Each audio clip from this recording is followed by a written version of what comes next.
নমস্কার, দেখছেন কলকাতা টিভি। আপনাদের সঙ্গে আমি মধুবন্তী। শুরু করছি ধর্মযুদ্ধ 2024 লোকসভা নির্বাচন। 18তম প্রথম দফার সেই লোকসভা নির্বাচন শুরু হয়ে গিয়েছে। দেশের সঙ্গে সঙ্গে বাংলার 3টি কেন্দ্র কোচবিহার, আলিপুরদুয়ার, জলপাইগুড়িতে সকাল 7টা থেকেই ভোট গ্রহণ শুরু হয়েছে এবং একাধিক জায়গায় বিক্ষিপ্ত অশান্তির খবর আসছে। আমাদের কাছে প্রত্যেক মুহূর্তের আপডেট আপনাদের সামনে তুলে ধরছি। পাশাপাশি স্টুডিওতে রয়েছেন রাজনৈতিক দলের বিশিষ্টরা, তাদের সঙ্গে আরো একবার পরিচয় করিয়ে দেবো। আমার সঙ্গে রয়েছেন স্টুডিওতে বিজেপির পক্ষ থেকে স্নেহায়ন সরকার, আপনাকে স্বাগত। তৃণমূলের পক্ষ থেকে কৃষাণু মিত্র, আপনাকেও স্বাগত। সিপিএম এর পক্ষ থেকে পল্লব মুখোপাধ্যায়, আপনাকেও স্বাগত আমাদের এই আলোচনায়। আমরা আলোচনায় অবশ্যই আসবো এবং যেমনটা বলছিলাম শুরুতেই যে 3টি কেন্দ্রে বঙ্গে আজকে ভোট গ্রহণ সকাল থেকে শুরু হয়েছে, একাধিক জায়গায় কিন্তু বিক্ষিপ্ত অশান্তির খবরও আসছে। আমরা এখন আলিপুরদুয়ারের ছবিটা দেখে নেব। সেখান থেকে সরাসরি রয়েছেন আমাদের প্রতিনিধি জয়গাঁও থেকে। ভোট গ্রহণ কেন্দ্রে সকাল থেকে ভোট গ্রহণের পাশাপাশি ঠিক কি ছবি জানবো, আমাদের প্রতিনিধি রয়েছেন সেখানে সৌম্যদীপ সেন। সৌম্যদীপ, এই মুহূর্তে কি ছবি জয়গাঁওয়ে?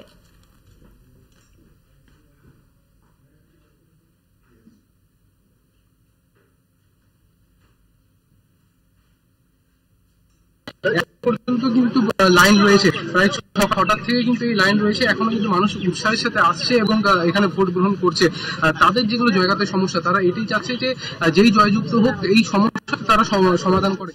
এখনো পর্যন্ত কিন্তু আলিপুরদুয়ার জেলায় 16.78% ভোট হয়েছে, যেটা আর আগামীতে আরো বাড়বে বলে কিন্তু আশা করা হচ্ছে।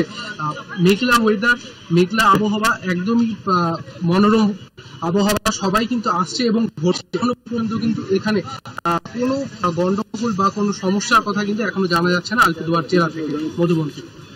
শুভদীপ, একটা বিষয় জানতে চাইবো, যেহেতু বিক্ষিপ্ত অশান্তির খবর আসছে, বিভিন্ন জায়গায় সংঘর্ষের ঘটনা ঘটেছে, এখানে কেন্দ্রীয় বাহিনী মোতায়েন রয়েছে, আমরা দেখতেই পাচ্ছি। অশান্তি এড়াতে আর কি ব্যবস্থা তোমার চোখে পড়ছে?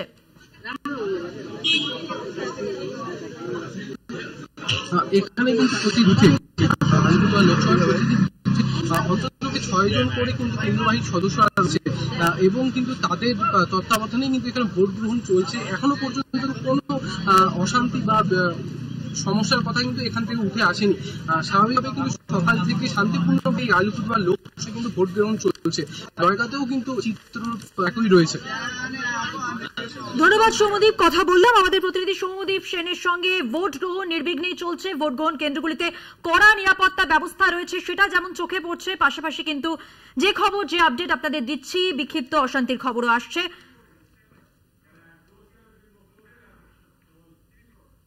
আর এবার যে খবরে নজর রাখবো, পাহাড়ের শিক্ষক নিয়োগে সিবিআই তদন্তের নির্দেশ বহাল। সিঙ্গল বেঞ্চের নির্দেশ বহাল রাখলো হাইকোর্টের ডিভিশন বেঞ্চ। রাজ্যের আবেদন খারিজ, স্থগিতাদেশ দিল না ডিভিশন বেঞ্চ। পাহাড়ের শিক্ষক নিয়োগে সিবিআই তদন্তের যে নির্দেশ ছিল সেই নির্দেশই বহাল রাখা হলো। সিঙ্গল বেঞ্চের নির্দেশ বহাল রাখা হলো।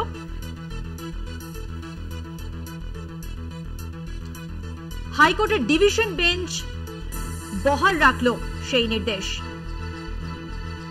রাজ্যের আবেদন খারিজ, স্থগিতাদেশ দেওয়া হলো না। পাহাড়ের শিক্ষক নিয়োগে সিবিআই তদন্তের নির্দেশই বহাল রাখা হলো। আরো বিস্তারিত জানাবেন আমাদের প্রতিনিধি পীযূষ কান্তি। পীযূষ কান্তি, দেখো, যে সমস্ত শিক্ষক হয়েছিল সেই শিক্ষক নিয়োগ নিয়ে 13টি চিঠি সিবিআই এর কাছে সরাসরি অভিযোগ দায়ের হয়েছিল। সেই চিঠির উপর ভিত্তি করে সিবিআই তদন্তের নির্দেশ জারি করেছিলেন বিচারপতি বিশ্বজিৎ বসু। সেই রায়কে চ্যালেঞ্জ জানিয়ে রাজ্য সরকার ডিভিশন বেঞ্চে আবেদন জানায় এবং ডিভিশন বেঞ্চে বিচারপতি হরিশ ট্যান্ডনের কাছে সিবিআই তদন্তের উপর স্থগিতাদেশ জারি করার আবেদন জানিয়েছিল রাজ্যের সেই আবেদন আজ খারিজ হয়ে গেল। অর্থাৎ পাহাড়ের শিক্ষক নিয়োগের যে দুর্নীতি, সেই দুর্নীতির বিষয়ে সম্পূর্ণভাবে সিবিআই তদন্তের রায় বহাল রইল। বিচারপতি বিশ্বজিৎ বসুর জারি করা রায়। ডিভিশন বেঞ্চ মামলাটি পুরোপুরি শোনার জন্য সিঙ্গল বেঞ্চের কাছে পাঠিয়ে দিল এবং 25শে এপ্রিল এই সিঙ্গল বেঞ্চের কাছে সিবিআই কে একটি প্রাথমিক তদন্ত সংক্রান্ত রিপোর্ট জমা দিতে হবে এবং সেই রিপোর্ট জমা দেওয়ার পর বিচারপতি বিশ্বজিৎ বসুর এজলাসে এই মামলার শুনানি চলবে। ধন্যবাদ পীযূষ কান্তি। কথা বললাম আমাদের প্রতিনিধি পীযূষ কান্তি নাগের সঙ্গে।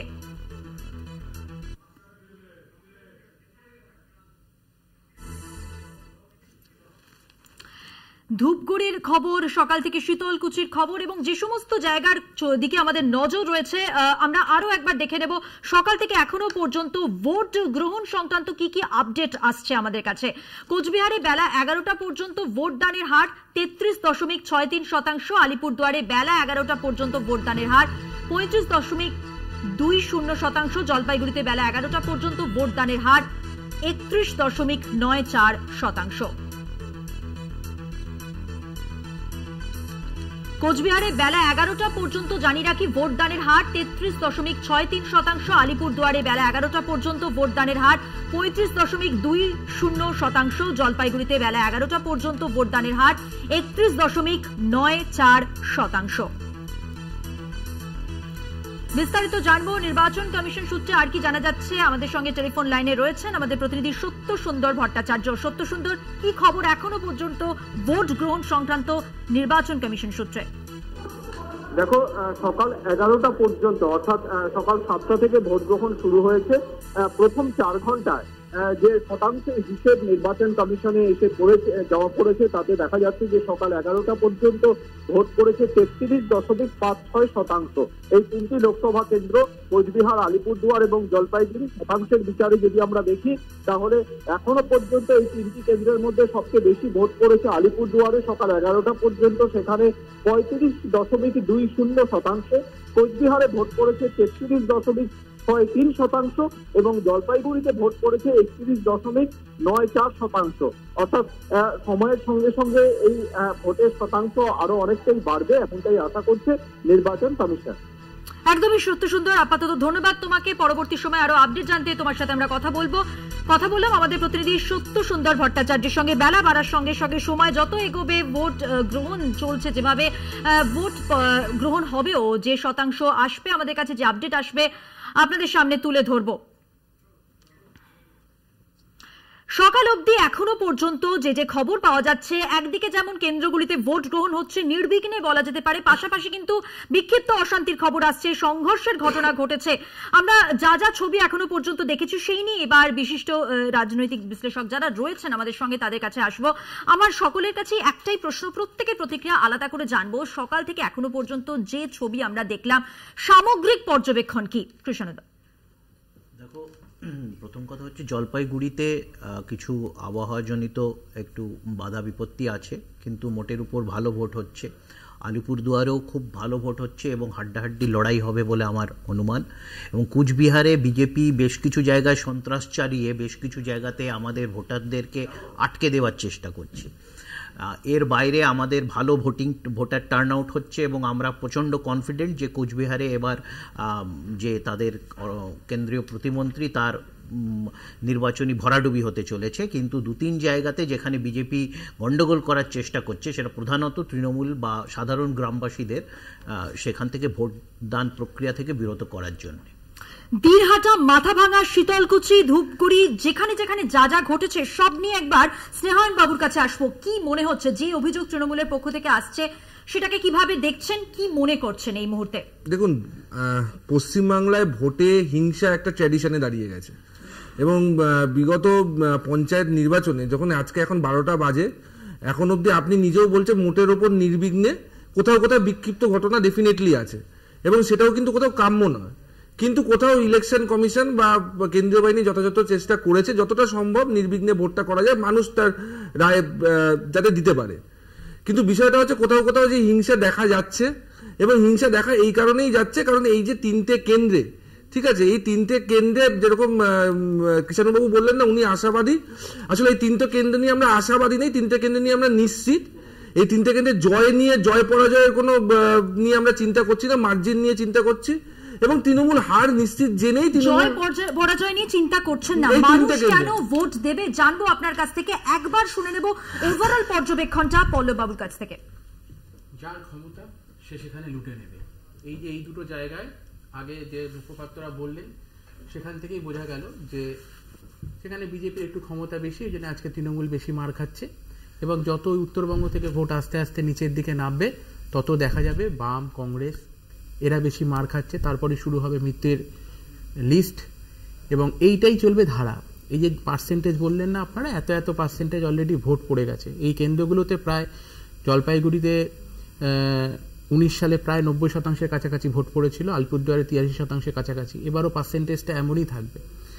কিন্তু এই যে আপনারা যে চিত্র দেখাচ্ছেন বা ছবি দেখাচ্ছেন, সেই চিত্রের ছবিতে কিন্তু মানে শুধু আপনারা নয়, যাবগ্রিক অনেক দেখার চেষ্টা করছি যে এত মানুষ, বিপুল সংখ্যক মানুষ, এত স্বতঃস্ফূর্ততায় এই গরমের রোদ্দুরে, কিছু জায়গায় বিক্ষিপ্ত বৃষ্টি আবহাওয়া আছে, তবুও পুরো মানুষের ঢল ভোট দিচ্ছে, এই চিত্র নেই। পার্সেন্টেজটা বাড়ছে।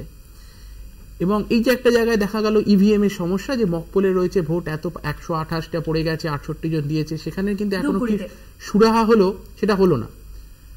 এই ওইখানের ভোট তো সঙ্গে সঙ্গে বন্ধ করে দেওয়া উচিত ছিল। এটা নির্বাচন কমিশনের এখনো পর্যন্ত একটা জায়গায় দেখা গেল, খবর এলো, এটা হলো পরিস্থিতি। তারা ওখানে যারা ছিলেন তারা প্রতিবাদ করতে পেরেছেন, তার ফলে হয়েছে, কিন্তু ভোট বন্ধ হয়েছে এরকম কোনো খবর পাওয়া গেছে? 7-8 জায়গাতে হয়েছে।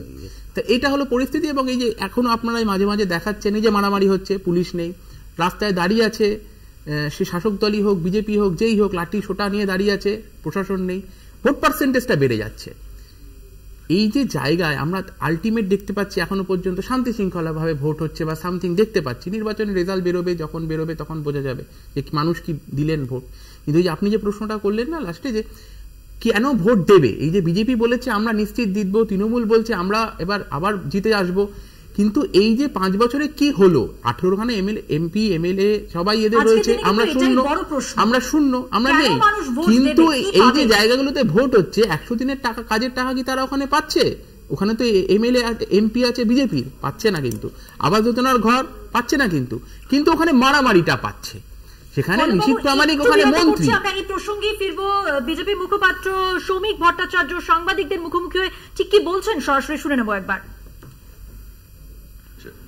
এখানে তো আমাদের সেরকম কিছু করার নেই। তৃণমূল যদি তৃণমূলকে আক্রমণ করে, সর্বত্র তৃণমূলের একাধিক গোষ্ঠী তারা এক একভাবে আচরণ করছে।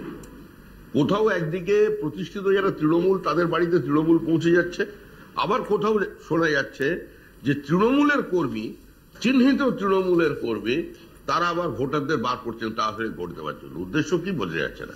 তৃণমূল কংগ্রেসের তরফ থেকে অভিযোগ করা হচ্ছে আপনারা এই 3টে লোকসভায় মাটি হারাচ্ছেন, বুঝতে পেরেই সকাল থেকে সন্ত্রাস করছেন। এই 3টে লোকসভাতেই আপনাদের জমি হারাচ্ছেন আপনারা। সন্ধ্যা 7টার সময় 3টে লোকসভায় বিজয় মিছিলের আয়োজন করেছে বিজেপি, আমরা বন্ধ রাখতে বলেছি, উত্তেজনা তৈরি না করাতে। পার্টি একদম 3জনই চেয়েছেন যে আমরা সন্ধ্যা 7টায় বিজয় মিছিল করব। এখন পর্যন্ত যে ট্রেন্ড আছে ভোটে, তৃণমূল কংগ্রেস কোথাও নেই। তৃণমূল কংগ্রেস উত্তরবঙ্গে করে করতে পারবে না, গল্প শেষ।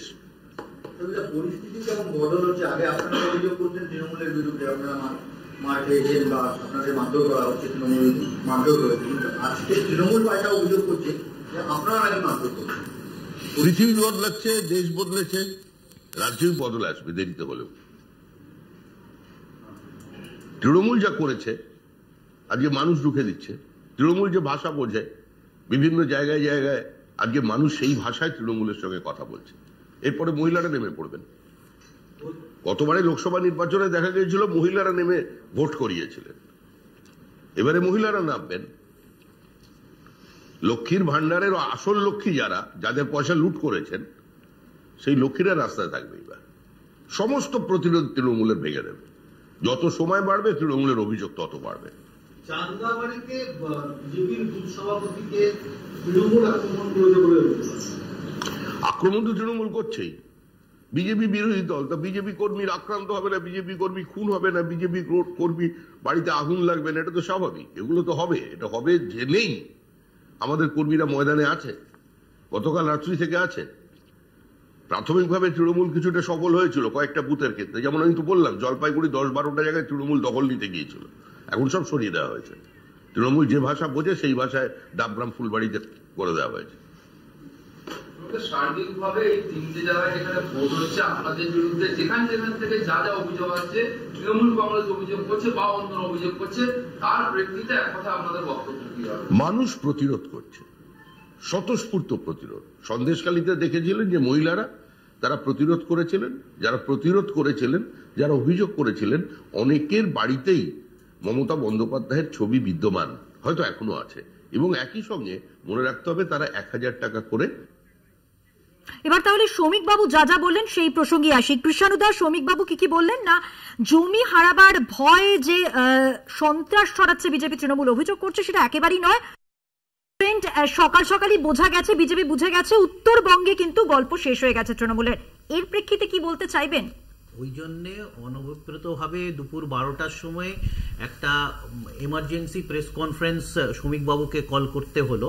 তার কারণ হচ্ছে যে উনাদের ভোটাররা, উনাদের কর্মীরা উত্তর বাংলাতে আভাস পেয়ে গেছে, তো তাদেরকে কনফিডেন্স দেওয়ার জন্য আজকে এই 3টের জায়গায় 12টার সময় প্রেস কনফারেন্সটা করতে হলো, যেটা কোনো দলই এখনো অবধি যে প্রথা আছে সেটা 12টার সময় হয় না, 2টো 3টে এই সময় নাগাদ হয়।